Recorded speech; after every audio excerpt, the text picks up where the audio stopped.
किसी डुप्लीकेट बोले जी इसे हमारा समर्थन नहीं है, हम उसके खिलाफ है। जी वो जो भी है उनके ऊपर कार्रवाई होनी चाहिए। जी और ये भाई साहब ने बताया कि जो 41 बिल्डिंग का जो बात है, जी 41 बिल्डिंग का आश्वासन किसने दिया था? तुम्हारा बिल्डिंग तोड़ने नहीं देंगे, घर तोड़ने नहीं देंगे, कौन दिया था आश्वासन? बीजेपी के आमदार दिए थे ना। तो उसके बाद में वो इलेक्शन हो गया कि उनके आ गए और बिल्डिंग तोड़ दिया। देखो, विधायक जो बोला है, खासदार जो भी जो बोलते हैं, हम मीडिया से सुनने को मिलता है, लेकिन मीडिया तो आपको पता ही है। नहीं, मैं बोल रहा मीडिया जो है वो पूरा बात नहीं दिखाता है। जो बात पूरा दिखाना चाहिए पूरा नहीं दिखाता है, वो बात को कहीं ना कहीं घुमा फिरा के मीडिया दिखाता है, तो लोगों में फैल गया। कोई सुना, मैं सुना नहीं, वो सुना नहीं, ये सुना नहीं, कोई नहीं सुना, बराबर ना। मीडिया के माध्यम से हमको सुनने में आया। देखो, पुनर्वसन के लिए भी अभी कोशिश चालू है। ये कोशिश इसलिए करना पड़ रहा है, इससे पहले बहुजन विकास आघाड़ी का नगर सेवक ने ये सब कारनामा किया, इसका वजह से वो इतना जो लोग रास्ते पे आया उनका वजह से हुआ है। लेकिन अभी जो बोगस सीसी का मामला चल रहा है, कहीं ना कहीं उस पर भी तो आपकी पार्टी का समर्थन है, उसे तो आपकी पार्टी रोक नहीं पा रही है, उस विषय में क्या कहेंगे? उसका कोई समर्थन नहीं, भाजपा का कोई समर्थन नहीं है। बोगस सीसी के ऊपर कार्रवाई होना चाहिए। जब अगर बहुजन विकास आघाड़ी के नगर सेवक ने बनाया, तो फिर यहाँ के आमदार जो अभी आमदार चुन के आए हैं, वो किस बेस पर आश्वासन दिए कि मैं आपका घर टूटने नहीं दूंगा, और क्यों नहीं घर बचा पाए? क्यों नहीं घर बचा पाए? हमारे बहुजन विकास आघाड़ी बसई तालुका में रहने वाले हर व्यक्ति बहुजन विकास आघाड़ी का हुआ करता था। वो कौन है बहुजन विकास आघाड़ी? उसको कहीं कोई सिक्का सही सिक्का करके दिया है क्या? कहीं वो आपके नगर सेवक थे, इस पे आरोप लगा है। जो आरोप लगा है, देखिए आरोप लगा है, उस पर बहुजन विकास आघाड़ी भी कार्रवाई किया है। बहुजन विकास आघाड़ी कभी उसके साथ में खड़ा नहीं है। जो भी अनलीगल कंस्ट्रक्शन करते हैं, हमारी पार्टी उसके साथ खड़ा नहीं है। नगर पालिका के जो आयुक्त साहब है, कांच का बिल्डिंग लगभग 200-300 करोड़ का बिल्डिंग बना के बैठे हुए हैं, और उनको ये ध्यान में नहीं आ रहा कि बच्चे स्कूल कैसे जाएंगे। अगर आप किसी को पास इशू करते हो, वो आपकी जिम्मेदारी है, वो आपके कस्टमर हो गए। तो ये कहीं ना कहीं जो राइट टू कस्टमर एक्ट है, कंज्यूमर का जो अधिकार है, उसका भी हनन हुआ है। तो महानगर पालिका के जो भी अधिकारी, जो भी महानगर पालिका के अधिकारी इसमें दोषी हैं, उनके ऊपर सख्त से सख्त कार्रवाई की जाए और उनको कंपनसेशन भी मिले। जी नमस्कार, आप देख रहे हैं पीवीपी न्यूज, मैं राकेश तिवारी। इस वक्त हम खड़े हैं विरार गार्डन में, विरार महानगर पालिका तालाब पे खड़े हैं, और जनता की समस्या, जनता के दुखों को, जनता के माहौल को, इस वक्त जनता क्या चाहती है वो हम आपको दिखाने आए हैं। जोर का झटका धीरे से, ये डिबेट है छोटी सी, एक दूसरे की बातें हैं कि क्या माहौल चल रहा है, कैसा माहौल, क्योंकि देखिए 2 इलेक्शन गुजर चुका है, अब तीसरा इलेक्शन है। अब लोकसभा गुजर चुका, विधानसभा गुजर चुका, अब आने वाला समय है महानगर पालिका का। तो उसमें क्या होने वाला है, क्या रणनीति किसकी है, किस प्रकार का माहौल है, क्या सुविधा है? एक तरफा 35 साल जो राज था वो कहीं ना कहीं बदला है, जनता उससे खुश है, नाराज है, क्या तकलीफ है, हम शुरू करते हैं एक एक से लेके। सबसे पहले हम बहुजन विकास आघाड़ी के पास जाएंगे, क्योंकि 35 साल उन्होंने एक तरफा छत्र राज किया था। क्या कारण था ये हम नहीं कह सकते कि, लेकिन आने वाला समय महानगर पालिका का इलेक्शन का है, इसी से मैं अपनी शुरुआत करता हूं। हमारे बीच में धनंजय जी है। धनंजय जी, क्या कहना चाहेंगे, क्या माहौल है, किस तरह से चल रहा है समय, और अब आप लोगों की क्या तैयारी है यहाँ की समस्याओं को लेकर? नमस्कार जी। सबसे पहले तो मैं आपको बहुत बहुत धन्यवाद देना चाहता हूं। आपने जनता की समस्या को लेकर के यहाँ पर एक डिबेट रखा है। यहाँ अभी 5 सालों से प्रशासकीय राजभट है। महाराष्ट्र शासन के अंदर में हमारा महानगर पालिका है, और सभी व्यवस्थाएं जीर्ण शीर्ण हो गई है। हर चीज़ के लिए हम लोगों को लड़ना पड़ रहा है, और हम लोग लड़ाई लड़ रहे हैं। आज भी लड़ाई लड़ रहे हैं। अभी एन बरसात के मौके पे इंजीनियर का तबादला यहाँ से हटा देना, काम आधा अधूरा छोड़ के इंजीनियर यहाँ से बीच से चले गए हैं। हर चीज़ से समस्या का संघर्ष कर रहे हैं, लड़ रहे हैं, और जनता की समस्या को हम लोग उठा करके महानगर पालिका तक रखने के लिए बात करें। हर किसी को 30 ही सेकंड है। देखिए, हमारे बीच में सत्तार जी हैं, उद्धव जी की बातों को रखना चाहेंगे, उद्धव ठाकरे जी की बातों को रखना चाहेंगे, बाला साहेब को मानने वाले लोग हैं। सर, इस वक्त का माहौल क्या है, आने वाला समय कैसा चलने वाला है, क्या कहना चाहेंगे आप? सर्वप्रथम जय महाराष्ट्र। जय महेंद्र सकपाल, शिवसेना उपशहर प्रमुख चंदनचा विभाग। आपने जो बोला महानगर पालिका के इलेक्शन के बारे में जी, यहाँ पे महानगर पालिका है या नहीं है वो समझ में ही नहीं आ रहा है जी। सब वो क्या बोलते हैं ना, अभी इन्होंने बोला इंजीनियर आधा काम करके इंजीनियर का तबादला होता है। ये कौन सी बात है? ये क्या अपन जाएंगे तो न्याय किससे मांगेंगे? इसके ऊपर आप है ना सवाल करने का अपने को महानगर पालिका का जी जो अपना आप अपना सवाल पूछिए, मैं सबसे बात करूंगा इस विषय में। सवाल पूछिए। महानगर पालिका को ये प्रशासन है, जी। महानगर पालिका तो जोड़ दो, प्रशासन है, ये प्रशासन को सवाल है। आप इतना साल से प्रशासन चालू है, एक भी रोड देखो कौन सा भी हालत, सबकी हालत, सब रोड की हालत खराब है। बिजली तो छोड़ो, बिजली तो है ही नहीं है, रोड तो इतने खराब है। और रोड के बारे में पूछो, प्रशासन वाले हाजिर है, उनको पूछो क्या आगे क्या प्लानिंग है। देखिए हमारे बीच में साउथ इंडियन सेल के राजेश खन्ना जी खड़े हैं। खन्ना जी क्या कहना चाहेंगे आने वाले इलेक्शन के विषय में, और अभी उन्होंने जो सवाल पूछा उसके विषय में? ये मैं बताना चाहूंगा, पहले आपका चैनल का धन्यवाद कि ये डिबेट के लिए भाजपा की तरफ से मुझे बुलाया। परिवर्तन तो आप लोग देख ही लिया, पिछले लोकसभा हमने जीता, भारतीय जनता पार्टी जीता, और इतना साल का सत्ता परिवर्तन, मतलब लोग परिवर्तन चाहता था, इसीलिए विधानसभा भी भाजपा जीत लिया। आगे का जो रणनीति है वो तो तैयारी क्या है, भाजपा का तैयारी रोज का है। भाजपा का ऐसा कोई खास इलेक्शन के लिए तैयारी नहीं, रोज भाजपा का तैयारी, जनता के बीच में काम करना, यही भाजपा का काम है। वो रोज चलता रहा, और इलेक्शन का नजदीक में आएंगे तो हमारा वरिष्ठ जैसा निर्देश देंगे वो हिसाब से काम चलेगा। जैसे उनका सवाल था इंटरवेक्शन में, उन्होंने एक सवाल आपसे फायर कर दिया है, तो उस फायर का जवाब किस हिसाब से देंगे कि महानगर पालिका जैसे बोल रहे हो, सही बात है, आधे काम में नगर पालिका चेंज हो जाती है, सीएम आपका, खासदार आपका। देखिए मेरे शब्दों को आप एक तरफा ना ले कि मैं उनके तरफ चल रहा हूँ। सीएम आपका, बराबर, खासदार आपका, और आमदार तीनों के तीनों आपके। फिर भी अगर यहाँ पे काम रुकता है तो कहीं ना कहीं भाजपा इसकी जिम्मेदारी लेने चाहिए। भाजपा के कार्यकर्ताओं को इस बात के लिए थोड़ा सा अपने वरिष्ठों से नाराजगी व्यक्त करनी चाहिए। भाजपा कार्यकर्ता इस वक्त हमेशा, मतलब पहले भी अभी भी नगर पालिका के विरुद्ध आंदोलन किया, हर चीज करते आए हैं, आगे भी करेंगे। इधर अगर काम रुका है, अभी आमदार का हर जगह पे आमदार का काम चल रहा है, खासदार का काम चल रहा है, जो काम रुका है वो काम कराएंगे। लेकिन जो भ्रष्ट अधिकारी लोग जो पहले से यहाँ पे बैठा हुआ है, ये अभी से नहीं, जब से नगर पालिका 2009 से हुआ है तब से जो भ्रष्ट अधिकारी लोग, उनको आदत पड़ गया है, भ्रष्ट करके जो आदत पड़ गया है, तो उसको बदलने में थोड़ा टाइम लगेगा। लेकिन भाजपा का कार्यकर्ता, पदाधिकारी, भाजपा का जो आमदार है, पूरी तरह काम करेंगे और सुधारेंगे इनको। मैं आपके वापस आता हूँ सर। आपका देखिए, ये साहब शिवसेना की तरफ से अपने आप को रिप्रेजेंट कर रहे हैं सर, अपनी चीजों को बताएंगे सर, अपना परिचय पूरा दीजिए। हाँ, जय महाराष्ट्र। मी शिवसेना शिंदे गटचा माणूस आहे, उपशहर प्रमुख चंद्रशेखर साटम। सर जैसे अभी ये प्रश्न चल रहा है, कहीं ना कहीं आप भी सत्ता के भागीदार हैं, और आमदार आपका, खासदार आपका, सीएम आपका, तो कहीं ना कहीं लोगों में प्रश्न उठता है। एक समय था हम बहुजन विकास आघाड़ी पे एकदम तीखी नजरों से वार करते थे, तो कहीं ना कहीं वही वार अब आप पे आ रहा है। इस विषय में आप क्या कहना चाहेंगे? नाही, आता म्हणजे आमदार खासदार आता निवडून आणलेत। पहिली गोष्ट, इकडे प्रशासन चालू आहे, म्हणजे नगरसेवक नाहीत, महापौर नाहीत, कुठेतरी निधीचं बंधन आहे, त्याच्यामुळे कामं रखडले, पण कामं हळूहळू चालू आहेत। देखिए हमारे बीच में वरिष्ठ वकील जी हैं, भास्कर झा जी, फिर अभिषेक दुबे जी। सर कानून के विशेषज्ञ हैं आप जी। इस वक्त परिस्थिति कैसी लग रही है आपको? जिस तरह से कह दिया जा रहा है महानगर पालिका पे डाल दिया जा रहा है, फिर कहा जा रहा है कि 5 साल से पैनल नहीं है, कई चीजें, आप क्या कहना चाहेंगे इस वक्त की सत्ता को और चीजों को?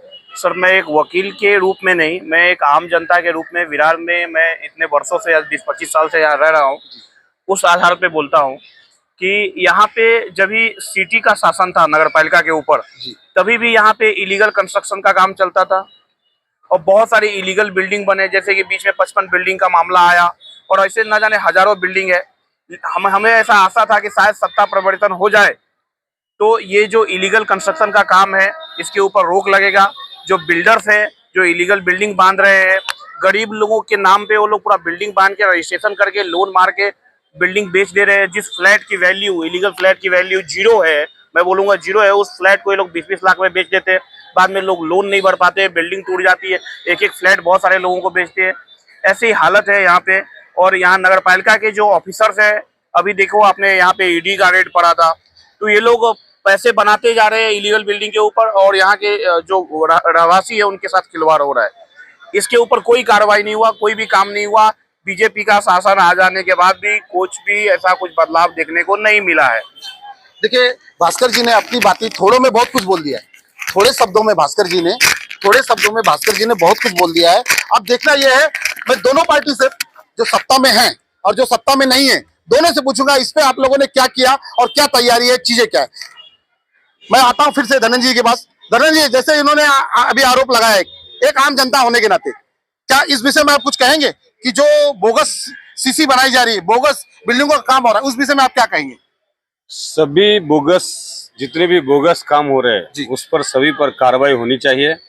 चाहे जो भी लोगों ने किया है, कार्रवाई प्रारंभ हुई है, कार्रवाई होना चाहिए। आपका समर्थन है? लेकिन आज 15 वर्षों से जी यहाँ भाजपा का खासदार है, जी, भाजपा का खासदार है। ये आपका प्रश्न है? जी नहीं, मैं ये मेरा प्रश्न ही है जी। और ये आज 15 वर्षों से यहाँ पर भाजपा का खासदार है। जी। महाराष्ट्र में 2.5 साल उद्धव जी का छोड़ दो तो रेगुलर भारतीय जनता पार्टी का सरकार है यहाँ पर। तो यूपी में फिर बसई बिहार महानगर पालिका में अनलीगल में क्यों नहीं रोक कर पाए हैं?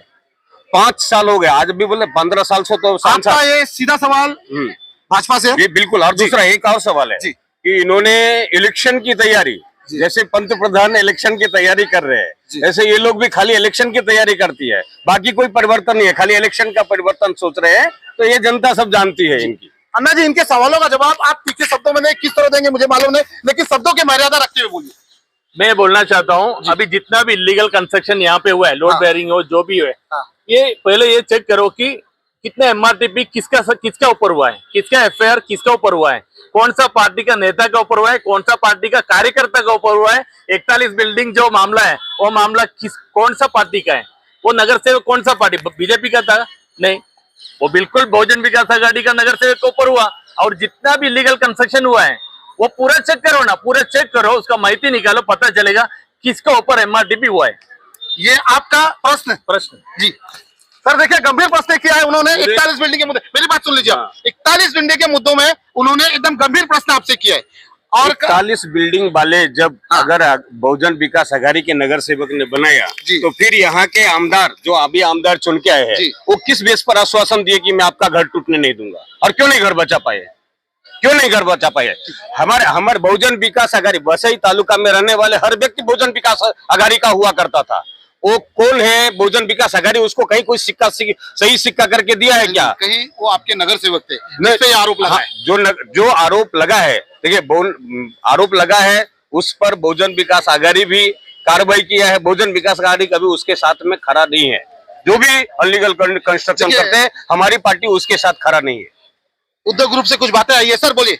मला त्या वकील साहेबांनी एक प्रश्न टाकला होता जी अनलिगली। जी, देखो, पहिले मी बोलतो, शिवसेनेचा जन्मच हे आंदोलन करण्यासाठी झालेला आहे आणि इथं आंदोलन आम्ही केलेलं आहे, इथे भरपूर आंदोलन झाले। सर मेरा एक रिक्वेस्ट है, ये महाराष्ट्र की जन्मभूमि है, यहाँ पे मराठी बोलना चाहिए, लेकिन मेरे दर्शक जो है ना वो थोड़ा आप हिंदी में भी, क्योंकि कुछ बातें नहीं समझ पाएंगे, इसके लिए रिक्वेस्ट है मेरी है। मैं आपको दबाव नहीं कर रहा हूँ, उनको नहीं पकड़ा था, मैं उनको भी बोलूंगा मैं। ठीक है, चलो उनको भी बोलूंगा। चलो, आपका चैनल हिंदी, मैं क्या बोला, उन्होंने जो बात, मेरी रिक्वेस्ट है, ऐसा नहीं है, अगर आपको नहीं आता हो हिंदी तो आप बोलिए। हिंदी तो आना चाहिए जी, हिंदी को विरोध नहीं है हमारा। क्या बात है, हिंदी को विरोध, जोरदार तालियां इसी बात को मेरे चैनल पे। मगर जो सरकार ने, अभी बीच में मैं आपकी बात तोड़ रहा हूँ, जो सरकार ने जीआर लाया है उसका हम निषेध करते हैं आपके चैनल से। अभी जो वकील ने जो, मेरी भी एक राय है इसमें, एक मिनट सर, एक मिनट, मेरी भी इसमें एक राय है, जो हिंदी भाषा जहाँ पे भी जिस प्रांत में भी जिसे रहे उसे उस प्रांत की भाषा सीखने का प्रयत्न करना चाहिए, नहीं है तो अलग बात है, लेकिन कोशिश करनी चाहिए। हाँ, तो सर आप बोलिए, आप क्या बोलना चाहते थे? सीसी डुप्लीकेट बोले जी, इसे हमारा समर्थन नहीं है, हम उसके खिलाफ है जी। वो जो भी है उनके ऊपर कार्रवाई होनी चाहिए जी। और ये भाई साहब ने बताया कि जो 41 बिल्डिंग का जो बात है, 41 बिल्डिंग का आश्वासन किसने दिया था? तुम्हारा बिल्डिंग तोड़ने नहीं देंगे, घर तोड़ने नहीं देंगे, कौन दिया था आश्वासन? बीजेपी के आमदार दिए थे ना। तो उसके बाद में वो इलेक्शन हो गया, चुन के आ गए और बिल्डिंग तोड़ दिया। आपका देखो सीधा बात, मैं दोनों जन से पूछूंगा, शिवसेना जी से भी पूछूंगा और भाजपा से भी पूछूंगा। तो एक बार सर थोड़ा सा कोशिश आपसे निवेदन है कि देखिए आरोप निकल गया, एक मिनट पहले आपसे ले लूं क्योंकि अन्ना जी से एक बार ले चुका है। तो जो ये टूटा बिल्डिंग, भाजपा शिवसेना की मिली सरकार है, आप इस पे क्या कहना चाहेंगे तीखे शब्दों में? नहीं, भाजपा शिवसेना के मिली सरकार नहीं, कोशिश तो कर रहे हैं और उनको दूसरी जगह सर आप देने के लिए- दोनों की सरकार है, आप इस नहीं, तरह से और सरकार बच नहीं है। सकते। शिवसेना की बीजेपी की सरकार है बाकायदा से, शिंदे गठ और भाजपा। भाजपा जी बोलिए। तो उसके लिए टूट गया, उसके लिए तो कुछ नहीं कर सकते, लेकिन उनके लिए मकान देने की तो कोशिश कर रहे हैं आमदार साहब जी। सर आप इस विषय में क्या कहेंगे, जो देखिए उनका साफ आरोप है कि आपके विधायक जी वहां पे गए थे और बोले थे, तो उस विषय में उनके पुनर्वसन की क्या तैयारी है, आप लोगों ने कुछ किया या नहीं किया? आदम सर कार्रवाई होना चाहिए। ये मैं और एक बात, उनका जो बातों के और एक बात मैं बोलना चाहता हूँ, जो खासदार का जो बात किया है, खासदार 15 साल से कुछ काम नहीं किया। मैं बोलना चाहता हूँ डानू से लेके ज्यादा नहीं, अपना नायगांव तक का जो रेलवे स्टेशन, पुराना जो रेलवे स्टेशन का स्थिति क्या था, विरार रेलवे स्टेशन कैसा था, किधर हम लिफ्ट देगा, किधर एक्सावेटर देगा, कुछ देखा हमने? कुछ नहीं देखा। कितना ब्रिज यहाँ पे बना है, कितना फ्लाईओवर बना है, डानू से लेके नायगांव तक, ये सब विकास का इसमें ही आ रहे हैं। ऐसा नहीं कि कुछ काम नहीं हुआ करके। पहले कुछ दिखाई देता था क्या? लिफ्ट दिखाई देता था या एक्सावेटर कुछ दिखाई देता था? विरार स्टेशन देखो, आने वाला 2 साल में विरार स्टेशन और वसई स्टेशन तो ऐसा होने वाला है कि पूरा ये बनने वाला है, हब बनने वाला है। और मेट्रो बुलेट ट्रेन का स्टॉप भी विरार में आने वाला है। धीरे धीरे करके यहाँ पे मेट्रो भी आने वाला है। अगले 5 साल के अंदर आप देखते जाओ विकास क्या होते क्या नहीं होते, वसई विरार का जनता को पता चलेगा। और एक बात, ये जो जाजी जो बोल रहे हैं, उनके ऊपर भी मुझे लगता है MRTP हुआ है, क्या मेरा आरोप है जी, उनका ऊपर भी शायद उनका नाम से ही MRTP हुआ है। जी मैं उनके पास जाता हूँ। सर आप कुछ कहना चाहते थे, आपकी बातों को मैंने आपको विराम किया था कि मैं आपके पास फिर आऊंगा। सर बोलिए। देखिए मैं एक आम जनता के रूप में बोलता हूँ, मैं एक राम भक्त हूँ और सीधी सी बात है कि राम भक्त हूँ तो मैं बीजेपी सपोर्टर हूँ और जो शिवसेना का जो शिंदे साहब का गठ है उसका समर्थक हूँ मैं महाराष्ट्र में, यहाँ पे उनका वोटर भी हूँ।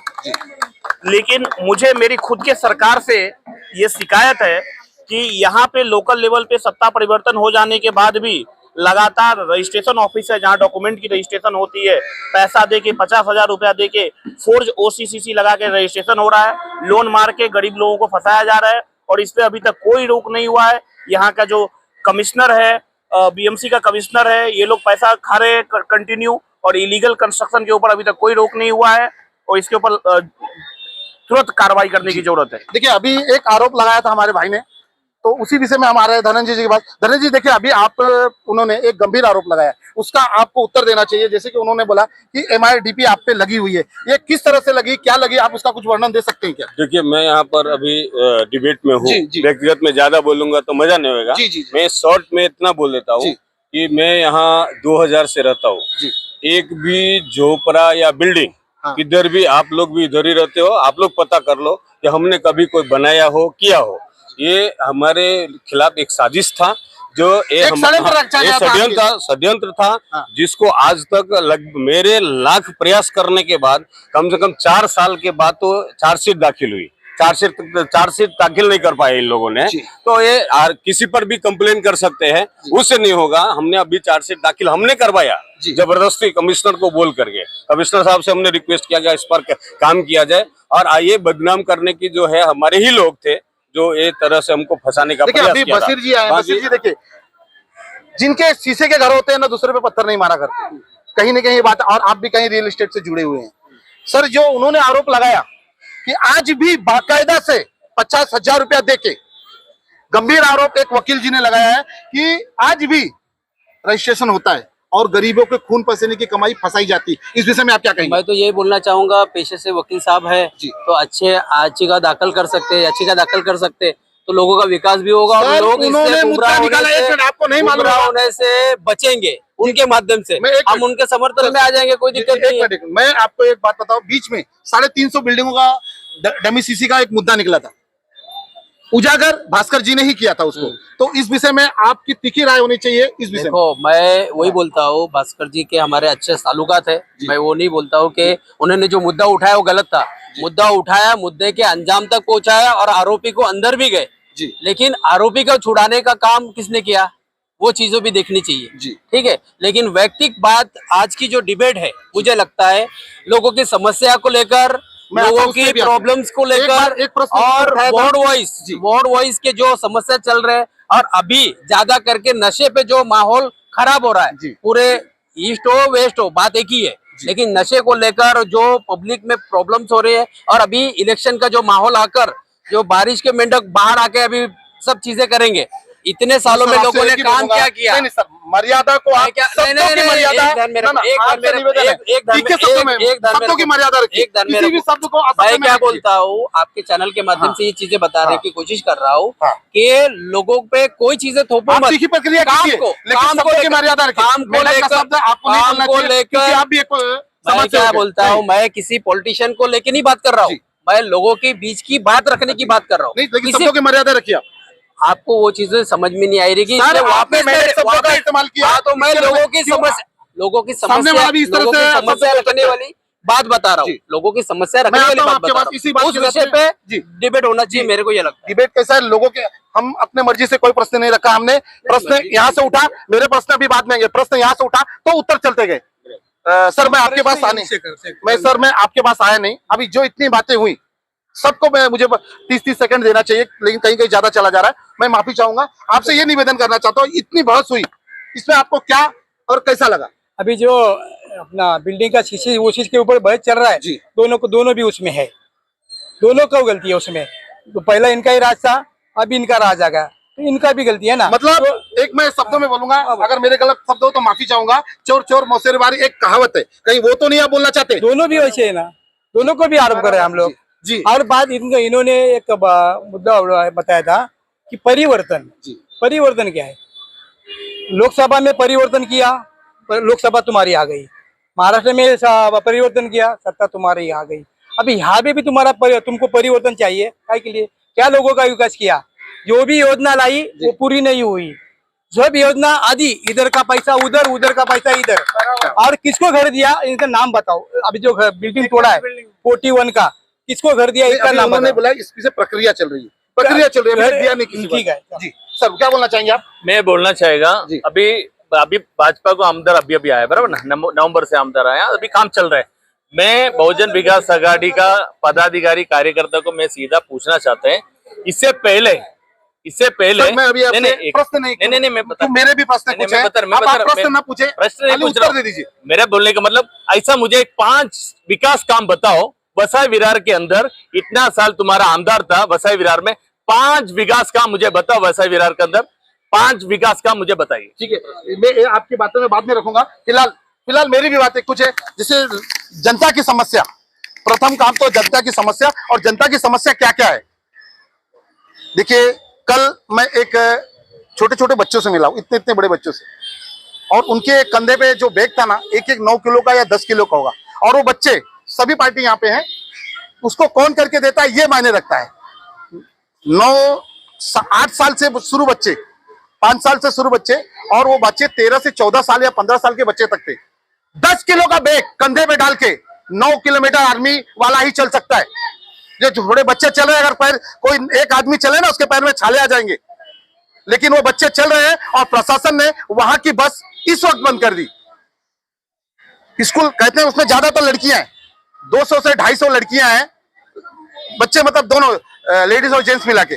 और उन बच्चों की समस्या ऐसी हो गई है कि अब वो स्कूल छोड़ दें, क्योंकि जो रास्ते में जो मार्ग है उसके अंदर बेवड़े शराबी बैठे थे। एक महिला ने तो यहाँ तक कह दिया कि वो रास्ता ऐसा है, यहाँ पे कई बार बलात्कार और कई बार रेप हो चुके। तो बताइए, ऐसी समस्याओं की चीजों को कैसे दूर किया जाए? मैं सभी दलों से पूछूंगा। ये कोपरी की घटना है, सॉरी चिकल डोंगरी की घटना है वेस्ट की, तो उस विषय में सबसे मैं राय जानना चाहूंगा, एक एक कौन क्या कर सकता है उनके लिए। शुरुआत में उद्धव शिवसेना से ही करूंगा बात। सर, उस विषय में आप क्या कहना चाहेंगे? उन 250 बच्चों का सवाल है। ये प्रशासन की गलती है ना, ये प्रशासन का कारोबार ऐसा है ना, चालू चीज बंद कर रहे, ये चालू चीज बंद कर रहे, तो उनका हम निषेध करते हैं ना। उन बच्चों का आप समर्थन करेंगे? समर्थन करेंगे ना, क्यों नहीं आप उन समर्थन बच्चों के देंगे? घर पे जाएंगे? घर पे बोलो, लेके चलो, हम आएंगे, आपके साथ में आएंगे हम लोग। नहीं, मेरा देखिए कैसा है कि आप एक समाज सेवक हैं, आपको मेरा काम था समस्या आपको दिखाना। अब जाएंगे हम। आपको जाना चाहिए चिकल हम डोंगरी। जाएंगे ना उनके घर, जाएंगे। मैं एक एक के पास आता हूँ।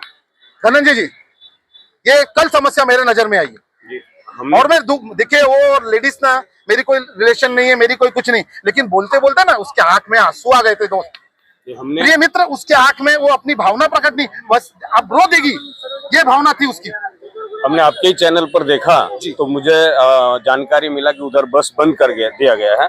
और वो हमने परिवहन समिति का जो हमारे समाजी सभापति है कल्पक पाटिल, उनसे भी आज मेरा दिन में बात हुई थी। तो उन्होंने बोला कि उधर से जीआर आया है, बंद किया है, गवर्नमेंट ने बंद किया, और जिसके लिए हम लोगों ने लेटर भी दिया है और बहुत जल्द पुनः चालू होने के लिए हमने एप्लीकेशन दिया है। अब ये लोग किस आधार पे क्यों बंद किया है इस चीज की जानकारी नहीं है, लेकिन इस बात का हम आपके चैनल के माध्यम से घोर निंदा करते हैं परिवहन समिति का, जिन्होंने चलती हुई बस को बंद किया है। जहाँ पे चल रही थी नया चलाना चाहिए, चलाती हुई बस को बंद करने का कारण क्या है? एक गांव के विकास को रोक दिया है। कहीं न कहीं वहां से कोई आईएएस बन सकता था बच्चा, कोई पीसीएस बन सकता है, और ज्यादातर लड़कियां हैं, बिल्कुल ज्यादातर बच्चियां हैं, उनके पढ़ाई को रोकने का बहुत बड़ा काम, एक गुनाह जिसको बोलते हैं ना, एक बहुत बड़ा क्राइम किया है। आपने एक सही मुद्दा उठाया, आपने हमारे मित्र को बोला आप जाएंगे, मैं सभी लोग जाना चाहिए और हम लोग जाएंगे और उधर जल्दी से जल्दी बस परिवहन चालू हो, इसके लिए संघर्ष करेंगे। सर, इस विषय में आप क्या कहना चाहेंगे? डायरेक्ट मैं आपसे बताता हूं, अगर आपने नहीं देखा हो तो कल मेरा न्यूज जो चला था वो देख लीजिए। आप समझिए, वो औरत बोलते बोलते इतनी भावुक हो गई थी, महिला, उसके आंख में आंसू आ गए थे, लेकिन रो नहीं पाई क्योंकि समाज खड़ा था। 150 से 200 बच्चियां खड़ी थी, अगर वो रोती तो बच्चियों पे गलत असर पड़ता। इस विषय में आप क्या कहना चाहेंगे? और आपकी पार्टी से विशेष में निवेदन करता हूं, आपकी पार्टी इस विषय में क्या करेगी और कितने दिन में चालू करेगी? पहला मैं आपका बहुत बहुत अभिनंदन करता हूं, क्योंकि मैं आपका न्यूज देखा कल। क्योंकि ऐसा विषय पे लोकल चैनल जो ऐसा विषय पे ऐसा मुद्दा उठाते हैं, आपका बहुत बहुत अभिनंदन, आपका चैनल का अभिनंदन। ये विषय पे कल ये विषय पे आयुक्तों को मिलने वाला हूँ जी, मिलकर इसका क्या है क्या नहीं, उसका कैसा बस जल्दी से जल्दी चालू कर सकते हैं, उसका व्यवस्था करने के लिए। इतना ही नहीं, मैं आपको कहूंगा, जिस अधिकारी ने वहां पे बच्चों से 500-500 रुपया लिया है और पास बना के दिया है और उसके बावजूद बस बंद किया है, उस पर कोई ना कोई कठोर कार्रवाई होनी चाहिए उस अधिकारी पे। ये जरूर करेंगे, ये करेंगे, कल ही आयुक्त को जाकर मिलने वाला हूँ इस विषय पे। सर, आप क्या करेंगे, कहना चाहेंगे कि 150 से 200 250 बच्चों की व्यवस्था रुकी है और बाकायदा उन्होंने 500-500 रुपए का पास निकाला है, उनकी पढ़ाई खंडित हो रही है? नाही, या विषयावर आमचे तालुका प्रमुख सुदेश चौधरी यांच्याशी पण त्यांनी पण हा व्हिडिओ बघितला, अत्यंत भावूक झाले आणि त्यांनी माननीय प्रताप सरनाईक यांच्याशी मला वाटतं पत्रव्यवहार का चर्चा करून हे बस आणण्याचा 100% प्रयत्न करतील। देखिए भास्कर जी, ये बहुत बड़ा प्रश्न है। 250 लगभग 250 और परिवार छोड़ दीजिए, बच्चों की पढ़ाई बाधित हो रही है, इस पे क्या होना चाहिए सर? देखिए, ऐसा बोला जाता है कि बच्चे जो होते हैं वो देश के भविष्य होते हैं। तो जो विद्यार्थियों के लिए अगर यहाँ का प्रशासन व्यवस्था नहीं कर सकता है ताकि वो बच्चे स्कूल जा सके, पढ़ाई कर सके, तो बहुत ही निंदनीय बात है। फिर जो ये सबसे बेसिक नेसेसिटीज है, इसको कंप्लीट नहीं कर पा रही है यहाँ की प्रशासन, तो बहुत ही दुखद बात है। प्रशासन को जल्दी काम करना चाहिए। आप देख रहे होंगे कि नया जो नगरपालिका का, महानगर पालिका का जो ऑफिस बना है, वो एक किला जैसे बना दिया है, जिसको अवैध किला बना दिया है कि कोई आदमी अगर अपनी बात रखना चाहे, कोई कमिश्नर या कोई ऑफिसर जो नगरपालिका का, उनसे मिलके 1 to 1 कुछ बात करना चाहे, तो आपको इतने प्रोसीजर को पार करके उनके पास जाना पड़ता है कि आप उनसे मिल नहीं सकते, अपनी बात बता नहीं सकते। तो उन्होंने अपने लिए तो इतने सारे सिक्योरिटी कर लिए, अपने आप को इतना सेफ कर लिया है कि आप अपनी बात भी जाके उनसे नहीं बता सकते। तो उनको क्या फर्क पड़ता है कि यहाँ पे बच्चे के साथ क्या हो रहा है, यहाँ के जनता क्या तकलीफ भोग रहे। उनको वहाँ पे एसी ऑफिस में बड़े बड़े दलान में बैठ रहे और उनको वहाँ पे पैसा लेके लोगों को ओसीसीसी बांट रहे अपने हिसाब से। महानगर पालिका के जो आयुक्त साहब है, कांच का बिल्डिंग लगभग 200-300 करोड़ का बिल्डिंग बना के बैठे हुए हैं और उनको ये ध्यान में नहीं आ रहा कि बच्चे स्कूल कैसे जाएंगे। अगर आप किसी को पास इशू करते हो, वो आपकी जिम्मेदारी है, वो आपके कस्टमर हो गए। तो ये कहीं ना कहीं जो राइट टू कस्टमर एक्ट है, कंज्यूमर का जो अधिकार है, उसका भी हनन हुआ है। तो महानगर पालिका के जो भी अधिकारी, जो भी महानगर पालिका के अधिकारी इसमें दोषी हैं, उनके ऊपर सख्त से सख्त कार्रवाई की जाए और उनको कंपनसेशन भी मिले। जी देखिए, ये आप सभी ने सुना, मैं सभी से एक सुर में बात करना चाहूंगा। देखिए बशीर जी, मैं आपके पास नहीं आता कि समय का अभाव है, मैं माफी चाहूंगा, फिर आपके पास आता हूं। ये जो प्रश्न है कि उनपे कानूनी कार्रवाई होनी चाहिए, इस बात से सभी दल सहमत है क्या? सभी दल से मैं पूछना चाहूंगा।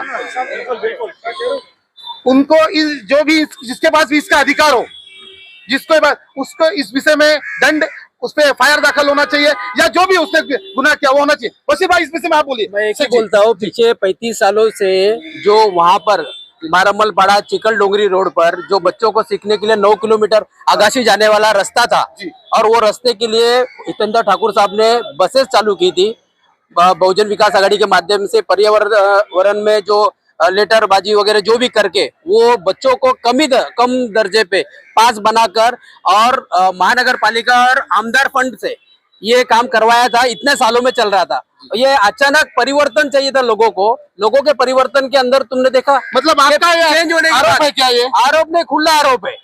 ये परिवर्तन करने के बाद ये चीजें हुई, जब लोगों को तुमने पास दे दिए और मालूम पड़ रहा है कि मारामल पड़ा, क्यों हमारे गांव के लोगों को तुम वंचित करना चाह रहे हो क्या?